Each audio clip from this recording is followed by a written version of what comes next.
It is Friday, and normally I just stay at home and watch Netflix, but today I actually have plans. So me and my BFF Lindsay are gonna go to a magic show. Basically, she bought tickets for her and her boyfriend, but her boyfriend is working, so it is a magic show at the Rec Room, and it's not the same Rec Room I've been to, but it is still in Edmonton, so I know that they are fully accessible, but you know, I always like to call ahead of time before I go somewhere brand new, make sure that they have accessible parking, accessible doors, accessible seating, accessible bathroom. And now that I have Vista too, I like to call ahead of time too to make sure we have a table or something that has enough space for him. So I called a couple days ago and they called me back and they said, yeah, they're accessible, but the magic show is going to be theater style. I made sure that we had seats either at the very top and at the end or at the very front. I wanted to show you guys what it's like when I go out as a disabled person and as a service dog handler. Before, when I was still quite new in my disability, I would just hope for the best and suck it up if they didn't. But now I'm kind of like, you know what? No. If I'm going somewhere, I'm going to make sure that I'm going to be comfortable because everyone else is going to be comfortable with my accommodations, like if I need a low table versus like sitting at the bar or something, right? I want to make sure that I'm having a good time too wherever I go. My friend Lindsay is coming to pick me up because she's my friend and I'm going with her, so she's picking me up. Also, look at this precious look at this precious photo of me and my sister. I mean, should I cut my hair like that again? Like, did my mom curl my hair? I'm sitting in my dad's office right now doing my makeup because I have to sit down when I do my makeup, and my dad has a map on his office, and on his map he has like pictures and just little memorabilia or whatever from us, and there's one from my sister from the Tooth Fairy. Let me read it to you. Tooth Fiery. And then in brackets it says, Mom and Dad. I didn't put a tooth under my follow because I don't want you to give me money. But you can if you want. But take my tooth. Mackenzie, love you. Which I think is so funny. I think it's so cute that my dad kept that. Hey, keep it down. Fuckers. So far, so good. And then I have this Kaja Wink stamp that I got from Sephora. And basically, see how it's kind of like a little stamp? And I just stamp it on my face because I'm not good at liner. And it's honestly kind of a hit and miss sometimes.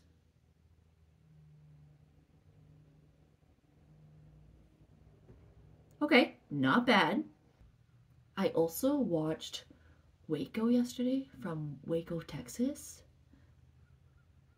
Or What Happened in Waco, Texas in 1993. That shit's fucked. That guy is... I mean, he's loyal, but damn. Okay, this eye I always screw up on, so let's go here.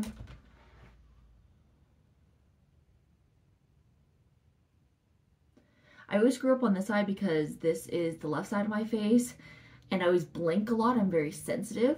And it's so funny because when I do this eye, I blink a lot too because this is the eye that I got my strabismus surgery on. So this eye is because it's on my left side and it's my face, and then this side because of my surgery.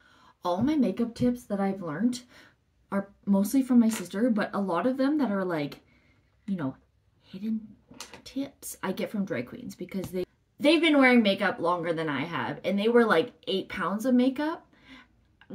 That is not a read. I'm just saying, like, they know how to apply it, and they're good at it. So whenever I watch my favorite drag queen, Trixie, I always learn her go-tos. She does not use this stamp. Mascara. It's funny, all my mascaras that I've had since my stroke, there's always little bite marks at the end of this. I'm going to Calgary next weekend for my grad, which I'm really excited about. I'm excited to obviously see everyone, but I think what I'm most excited about is Vista seeing everyone that he's grown up with, or his puppy raisers. They'll be so excited to see him and see how he is with me, and I know there's going to be pictures. And I want to take you guys along with me because I think this is going to be a really fun experience. So I usually like to curl my hair when I'm going out just because look at my mess. But everything's in boxes right now because my husband and I are moving, so I don't know where my little pole thing is that holds my curling iron, because usually I hold my curling iron and it's just a rod, and then I go up to it and then I kind of wrap my hair around it. This is how I did my hair before I was disabled too. I wouldn't do it in sections because I have such thick hair, and when I straighten my hair by sections, it just makes my hair really greasy. So I usually just go in and straighten whatever pieces I think need to be straightened. The back is always a gamble. Now I need to go get dressed.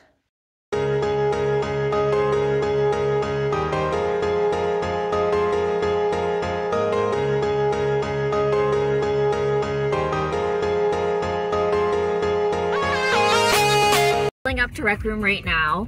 It's huge. We're going to the one in South Edmonton. Very busy because it's Friday.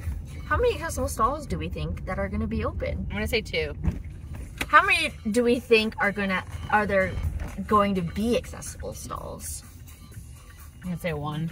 Okay, I see 2 so far. Okay, so far so good. That one's open right there, Linz. Oh, okay. Fine. Oh, okay, don't hit the BMW. I won't. Okay, so there's 4 accessible stalls. How many stalls would you say is in this parking lot? Like 200. Okay. So what's 4 out of 200? I can't do math. That's 2%? No, because it'd be 2 of 200. So 4%? Okay, let's go to the magic show.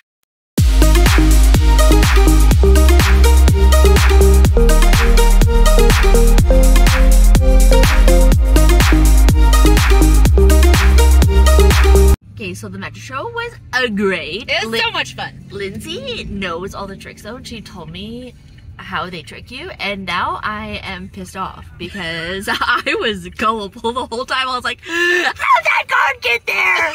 And Lindsay's like, you have to look at her left hand. Anyways, she ruined the experience for me, and I'm I sorry. hate her. Yeah. Anyways, so we're waiting to get into the venue, and the magician himself was checking the tickets and making sure that obviously everyone had seats or whatever. And Lindsay and I show up, and he looks at me and he's like, oh, thanks for bringing your dog. And me and Lindsay were just kind of like, meh. And I was like, didn't want to. And then Lindsay was like, He goes everywhere with her. Yeah, so it's like, when we were leaving the show, he was like, oh man, you got a dog just for a bum leg? Because I have my boot on right now. And I'm like, shut up, dude. Like, don't say anything. Yeah, they're in Walmart, aisle 10. Yeah, seriously, like $34 on sale. So the United States company Crumble, the cookie company, has its first Canadian location here in Edmonton. So I was like, Lindsay, let's go get some cookies. And it opened, when did it open? Like at the beginning of March, April? 2 or 3 weeks ago, Yeah, I think. so it opened like 2 or 3 weeks ago. And Lindsay was like, oh yeah, like every time I drive by, there's a line. And I'm like, no, like it's been open for like 2 or 3 weeks, and look, what the fuck, guys? Line, okay, all the way down the fucking street. Okay, how was your experience going out with me as a disabled person? It was enlightening. Okay, so what is something that you, I mean, not just this past time, but like, what have you learned hanging out with me? What have I learned? Like going out, I guess, in public. That not everyone knows what to do when someone has a service dog. Yeah. What is the biggest change you see in me pre-stroke and post-stroke? Biggest change, you're slower. Okay. Okay. So I can't run fucking laps around you. I mean, I don't know if there's a big, like, you were always confident before and you're confident now. It's just a different type of confidence, I think. Okay, cool. Yeah. Am I still the same Mason from, you know, working together and now? Oh yeah. Okay, Yeah. good. Yeah. Your brain is still the same. Oh yes, yes. Still love 1D and Miley Cyrus. Let me ask you a question, Mason. Oh, the interviewer is getting interviewed.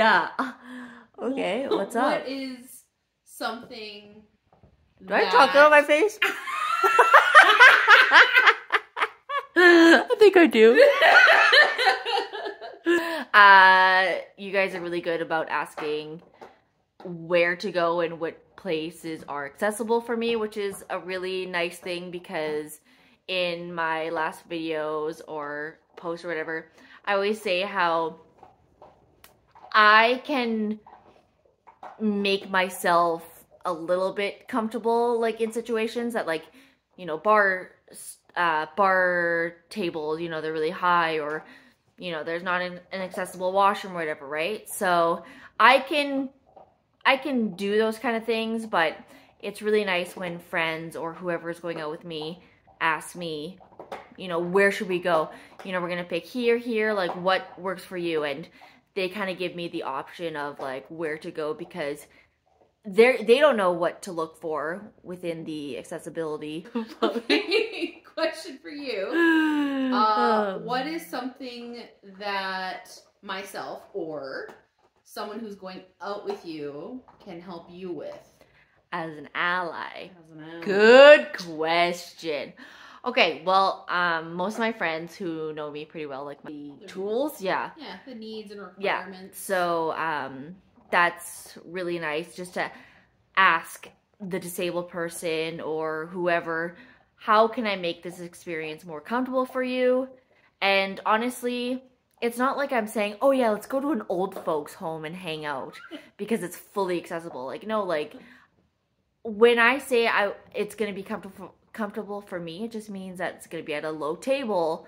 It might be closer to the bathrooms. You know, I might sit here instead of there just so my service dog can lay down. What was one challenge that you had going out tonight? I think the biggest challenge, I think for me, was that I pre-called and I said, hey, we need to reserve seats for my accessible needs and my service dog. And then when we got there, they're like, oh, we didn't know about that. And in my head, I have just pure anxiety.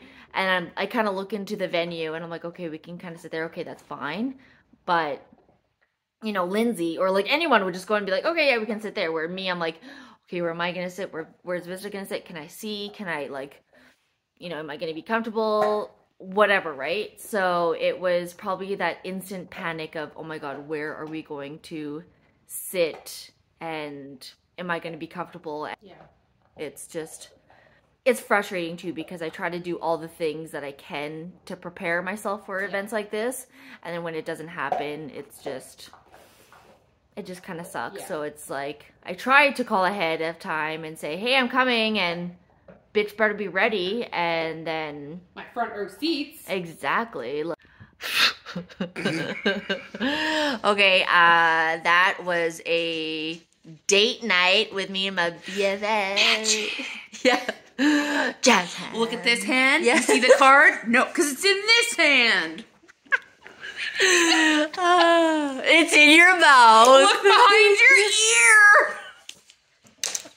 I hope you learned something from watching this, and maybe you'll be able to help a disabled friend in the future, or just to be a stronger ally in the future. So if there's anything that I'm missing or that I can do better in the future, let a sister know. Winging it. I'm just winging it. Thanks for coming with me on a date night, and hopefully there'll be more of these in the future.